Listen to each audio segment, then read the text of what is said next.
নমস্কার সকলকে, রাধে রাধে। আশা করছি তোমরা সকলে ভালো আছো। আর দেখো আজকে আমি গোপু সোনাকে খাবার দিয়ে দিচ্ছি। আর দেখো আজ যেহেতু শিবরাত্রি, তাই আমার মা বাবা আর কি বাজার করে এনেছে। এখানে সবকিছু রয়েছে আর কি।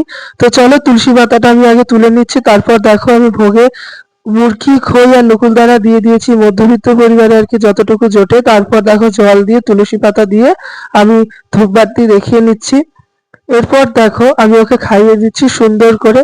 ওকে একটু জলটাও আমি খাইয়ে দিচ্ছি। জানো তো এই গোপাল আমার অনেক দিন আগেকার, আমি ছোটবেলায় কিনেছিলাম। তোমরা যদি জানতে চাও তাহলে আমাকে অবশ্যই বলিও। তারপর দেখো আমি মন্দিরটা আটকে নিচ্ছি। মন্দিরটা আটকে নিয়ে দেখো আমি তুলসী থানেও জল দিয়ে দিলাম আর সূর্যদেবকেও জল দিয়ে দিলাম। তারপর দেখো খাবারটা আমি তুলে হাত মুখ মুছে নিচ্ছি। আজকের ব্লগটা এই পর্যন্তই।